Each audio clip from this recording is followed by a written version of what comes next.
ಅಹಮದಾಬಾದ್ನಲ್ಲಿ ನಡೆದಂತಹ ವಿಮಾನ ದುರಂತದ ಪ್ರಕರಣದಲ್ಲಿ ಸಾವನ್ನಪ್ಪಿದವರ ಸಂಖ್ಯೆ 274ಕ್ಕೆ ಏರಿಕೆಯಾಗಿದೆ.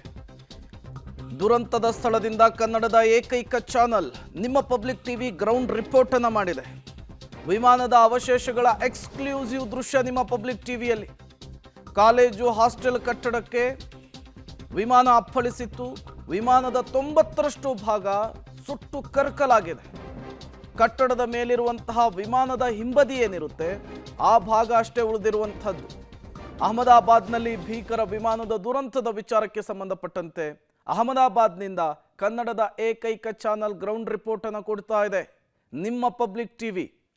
ಈ ಗ್ರೌಂಡ್ ರಿಪೋರ್ಟ್ ಅನ್ನು ಕೊಡ್ತಾ ಇರುವಂಥದ್ದು ನೀವು ಕೂಡ ಈ ದುರಂತ ನಡೆದಂತಹ ಸ್ಥಳವನ್ನು ಗಮನಿಸ್ತಾ ಇದ್ದೀರಿ. ಘಟನಾ ಸ್ಥಳದಿಂದ ನೇರ ಸಂಪರ್ಕದಲ್ಲಿ ಜಾಯಿನ್ ಆಗ್ತಾ ಇದ್ದಾರೆ ನಮ್ಮ ಪ್ರತಿನಿಧಿ ಶಬೀರ್. ಮತ್ತಷ್ಟು ಅಪ್ಡೇಟ್ಸ್ ಅನ್ನು ಪಡಿತಾ ಹೋಗೋಣ. ಶಬೀರ್, ಈ ಘಟನೆ ನಡೆದಿರುವಂತಹ ಸ್ಥಳದಲ್ಲಿರುವಂತಹ ಏಕೈಕ ಕನ್ನಡದ ಚಾನಲ್ ಪಬ್ಲಿಕ್ ಟಿವಿ. ನಿರಂತರವಾಗಿ ಕಳೆದ 2 ದಿನಗಳಿಂದಲೂ ಕೂಡ ನೀವು ವಿವರಣೆಯನ್ನು ಕೊಡ್ತಾ ಇದ್ರಿ, ಘಟನೆ ಹೇಗಾಯಿತು, ಅಲ್ಲಿ ಸ್ಥಳೀಯರು ಏನು ಹೇಳ್ತಾರೆ ಅಂಥೇಳಿ. ಈಗ ದುರಂತ ನಡೆದಂತಹ ಸ್ಥಳದಲ್ಲಿಯೇ ಇದ್ದೀರಿ. ಹೇಗಿದೆ ಪರಿಸ್ಥಿತಿ, ಏನು ಕಾಣಿಸ್ತಾ ಇದೆ ನಿಮ್ಗಲ್ಲಿ ಅಂಥೇಳಿ ಎಕ್ಸ್ಪ್ಲೇನ್ ಮಾಡಬಹುದಾ ಅಂತ? ಹೌದು ಪ್ರೇಮ್, ಅಹಮದಾಬಾದ್ನಲ್ಲಿ ಏರ್ ಇಂಡಿಯಾ ವಿಮಾನ ಪತನ ಆದ ಬಳಿಕ ಪಬ್ಲಿಕ್ ಟಿವಿ ಗ್ರೌಂಡ್ ರಿಪೋರ್ಟ್ ಅನ್ನು ಮಾಡ್ತಾ ಇರುವಂಥದ್ದು. ಕಳೆದ 2 ದಿನಗಳಿಂದ ಅಹಮದಾಬಾದಿಂದ ನಿರಂತರವಾದಂಥ ವರದಿಗಳನ್ನು ಕನ್ನಡಿಗರಿಗೆ ತಲುಪಿಸುವಂಥ ಪ್ರಯತ್ನಗಳನ್ನ ಮಾಡ್ತಾ ಇದ್ದೀವಿ.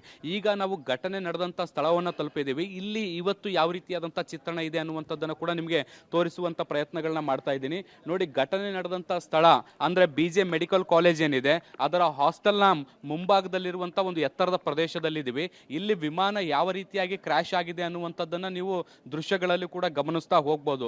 ಮೊನ್ನೆ ಏರ್ ಇಂಡಿಯಾ ವಿಮಾನ ಬಂದು BJ ವೈದ್ಯಕೀಯ ಕಾಲೇಜ್ನ ಹಾಸ್ಟೆಲ್ಗೆ ಬಂದು ಅಪ್ಪಳಿಸುತ್ತೆ. ಅಪ್ಪಳಿಸಿದ ಬಳಿಕ 1,000 ದೊಡ್ಡ ಪ್ರಮಾಣದ ಇಂಧನದ ಲೋಡ್ ಏನಿತ್ತು ಆ ಇಂಧನದ ಲೋಡ್ನಿಂದಾಗಿ ದೊಡ್ಡ ಪ್ರಮಾಣದಲ್ಲಿ ಬೆಂಕಿ ಆವರಿಸಿಕೊಂಡಿತ್ತು. ಬೆಂಕಿಯ ಕೆನ್ನಾಲಿಗೆಗೆ ಇಡೀ ಪ್ರದೇಶ ಸಂಪೂರ್ಣವಾಗಿ ಸುಟ್ಟು ಕರಕಲಾಗಿರುವಂಥದ್ದು. ನೋಡಿ, ವಿಮಾನದ ಅವಶೇಷಗಳು ಹೇಗೆ ಕಾಣಿಸ್ತಿದೆ ಅನ್ನುವಂಥದ್ದನ್ನು ಕೂಡ ನಮಗೆ ವಿವರಿಸುವಂಥ ಪ್ರಯತ್ನಗಳನ್ನ ಮಾಡ್ತಿದ್ದೀನಿ. ಏರ್ ಇಂಡಿಯಾ ವಿಮಾನ ಬಂದು ಮೊದಲಿಗೆ ಈ ಒಂದು ಮುಂದೆ ಕಟ್ಟಡ ಏನು ಕಾಣಿಸ್ತಾ ಇದೆ ಈ ಕಟ್ಟಡಕ್ಕೆ ಬಂದು ಅಪ್ಪಳಿಸುತ್ತೆ.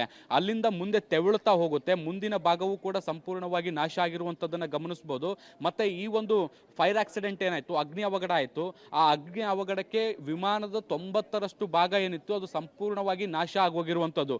ಉಳಿದಿರುವಂಥದ್ದು ಕೇವಲ ಹಿಂಬದಿಯ ಭಾಗ, ಅದನ್ನು ಟೇಲ್ ಅಂತ ಕರೀತಾರೆ.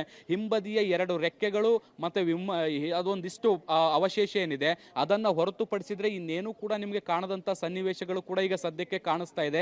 ಏರ್ ಇಂಡಿಯಾ ವಿಮಾನದ ಕಡೆಯ ಭಾಗ ಒಂದು 10%ನಷ್ಟು ಇರ್ಬೋದೇನೋ, ವಿಮಾನದ 10% ಇರ್ಬೋದೇನೋ, ಅಷ್ಟು ಮಾತ್ರ ಈಗ ನೋಡ್ಲಿಕ್ಕೆ ಸಿಗ್ತಾ ಇರುವಂಥದ್ದು. ಭಾಗಶಃ ವಿಮಾನ ಸುಟ್ಟು ಹೋಗಿರುವಂಥದ್ದು.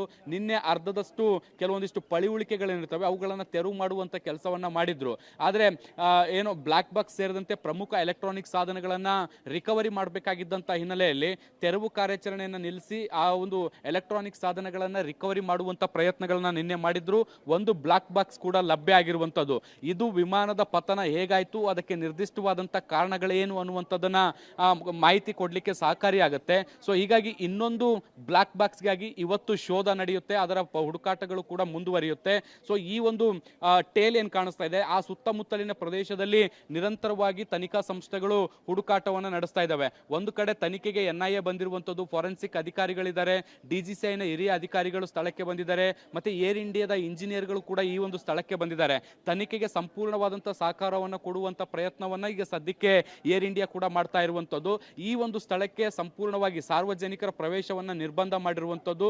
ಯಾಕೆಂದ್ರೆ ಸಾಕ್ಷ್ಯಗಳು ನಾಶ ಆಗಬಹುದು ಅನ್ನುವಂಥ ಕಾರಣಕ್ಕೆ ಜನಸಾಮಾನ್ಯರಿಗೂ ಕೂಡ ನೋಡ್ಲಿಕ್ಕೆ ಅವಕಾಶವನ್ನ ಮಾಡಿಕೊಡ್ತಿಲ್ಲ. ಬಹಳಷ್ಟು ಜನರು ಕೌತುಕದಿಂದ ಬಂದು ನೋಡಬೇಕು ಅನ್ನುವಂಥ ಪ್ರಯತ್ನಗಳನ್ನ ಮಾಡ್ತಿದ್ದಾರೆ, ಆದರೆ ಅವಕಾಶವನ್ನ ಮಾಡಿಕೊಡ್ತಾ ಇಲ್ಲ. ನೋಡಿ, ಇದು ಫ್ಲೈಟ್ನ ದೃಶ್ಯಾವಳಿಗಳಾದ್ರೆ ಅದರ ಸುತ್ತಮುತ್ತಲಿನ ಪ್ರದೇಶವನ್ನು ಕೂಡ ನಾನು ನಿಮಗೆ ಹಾಗೆ ಪ್ಯಾನ್ ಮಾಡಿ ತೋರಿಸ್ತಾ ಇದ್ದೀನಿ. ನೋಡ್ಬೋದು ಇಡೀ ಪ್ರದೇಶ ಹೇಗೆ ಸುಟ್ಟು ಹೋಗಿದೆ ಅನ್ನುವಂಥದ್ದನ್ನ ಗಮನಿಸಬಹುದು. ನೀವು ಎಷ್ಟು ದೊಡ್ಡ ಪ್ರಮಾಣದ ಇಂಧನ ಇತ್ತು ಅದು ಏಕಾಏಕಿ ಸ್ಫೋಟಗೊಂಡ್ರೆ ಅದರ ತೀವ್ರತೆಯ ಹೊಡೆತ ಹೇಗಿರುತ್ತೆ ಅನ್ನುವಂಥದ್ದು ನೀವು ಈ ದೃಶ್ಯಗಳಲ್ಲಿ ಕೂಡ ಗಮನಿಸಬಹುದು. ಈ ಭಾಗದಲ್ಲಿ ತೋರಿಸ್ತೀನಿ, ಸ್ವಲ್ಪ ಮರಗಳು ಅಡ್ಡ ಬರ್ತಿದೆ. ಇಡೀ ಹಾಸ್ಟೆಲ್ ಏನಿದೆ ಆ ಹಾಸ್ಟೆಲ್ ಸಂಪೂರ್ಣವಾಗಿ ಕಪ್ಪು ಅಂದ್ರೆ ಕರಕಲಾಗಿ ಹೋಗಿದೆ, ಇನ್ನೇನು ಉಳಿದೇ ಇಲ್ಲ. ನಿನ್ನೆ ಕೆಲವು ಮೆಡಿಕಲ್ ವಿದ್ಯಾರ್ಥಿಗಳು ಹೇಳ್ತಾ ಇದ್ರು ಬಿಲ್ಡಿಂಗ್ ಮಾತ್ರ ನಿಂತ್ಕೊಂಡಿದೆ, ಅದರಲ್ಲಿ ಯಾವುದೇ ರೀತಿಯಾದಂಥ ಶಕ್ತಿ ಇಲ್ಲ, ತಾಕತ್ತಿಲ್ಲ, ಯಾವಾಗ ಬೇಕಾದ್ರೂ ಅದು ಉರುಳಿ ಬೀಳ್ಬೋದು ಅನ್ನುವ ರೀತಿಯಾದಂಥ ಮಾತುಗಳನ್ನ ಹೇಳ್ತಾ ಇದ್ರು. ನೋಡಿ, ಈ ರೀತಿಯಾದಂತಹ ಸಂಕಷ್ಟದ ಸಂದರ್ಭದಲ್ಲೂ ಕೂಡ ಪೈಲಟ್ನ ಒಂದಿಷ್ಟು ಚಾಣಾಕ್ಷತೆಯನ್ನು ಕೂಡ ನಾವು ಗಮನಿಸಬೇಕಾಗುತ್ತೆ ಪ್ರೇಮ್. ಯಾಕೆ ಅಂದ್ರೆ ಈ ಒಂದು ಪ್ರದೇಶ ಏನಿದೆ ಜನವಸತಿ ಪ್ರದೇಶದಲ್ಲಿರುವಂಥದ್ದು. ನೋಡಿ, ನಾನು ಜನವಸತಿ ಪ್ರದೇಶವನ್ನು ಕೂಡ ತೋರಿಸ್ತೀನಿ ಈ ಭಾಗದಲ್ಲಿ. ಒಂದು ವೇಳೆ ವಿಮಾನ ಬಂದು ಈ ಪ್ರದೇಶದಲ್ಲಿ ಏನಾದರೂ ಹಿಟ್ ಮಾಡಿದ್ರೆ ಅದರ ತೀವ್ರತೆ, ಅದರ ಪರಿಣಾಮ, ಅದರ ಗಂಭೀರತೆ ಏನಿದೆ ಅದು ಬಹಳಷ್ಟು ಭೀಕರವಾಗಿರ್ತಿತ್ತು. ಸಾವು ನೋವುಗಳ ಸಂಖ್ಯೆ 500 ದಾಟಿದ್ರು ಬಹುಶಃ ಅಚ್ಚರಿ ಇರ್ತಿರ್ಲಿಲ್ಲ. ಈಗಲೂ ಕೂಡ ಸಾಕಷ್ಟು ಸಾವು ನೋವುಗಳಾಗಿದ್ದಾವೆ, ಅದು ಆಗಬಾರ್ದಾಗಿತ್ತು. ಆದರೆ ಒಂದು ಹಾಸ್ಟೆಲ್ ಬಿಲ್ಡಿಂಗಿಗೆ ಹಿಟ್ ಮಾಡಿದಂಥ ಹಿನ್ನೆಲೆಯಲ್ಲಿ ಒಂದಿಷ್ಟು ಸಾವು ನೋವುಗಳ ಸಂಖ್ಯೆಯನ್ನು ಕಡಿಮೆ ಮಾಡುವಂತಹ ಪ್ರಯತ್ನವನ್ನು ಪೈಲಟ್ ಮಾಡಿದ್ದಾನೆ, ಅಥವಾ ಗ್ರೌಂಡ್ ಲೆವೆಲ್ ಅಲ್ಲಿರುವಂತಹ ಸಾರ್ವಜನಿಕರಿಗೆ ಹೆಚ್ಚು ಹಾನಿಯಾಗಬಾರ್ದು ಅನ್ನುವಂಥ ಪ್ರಯತ್ನಗಳನ್ನ ಮಾಡಿ ಎತ್ತರದಲ್ಲಿ ಕಂಡಂತಹ ಬಿಲ್ಡಿಂಗಿಗೆ ಹಿಟ್ ಮಾಡುವಂಥ ಪ್ರಯತ್ನವನ್ನ ಪೈಲಟ್ ಮಾಡಿರುವಂಥದ್ದು.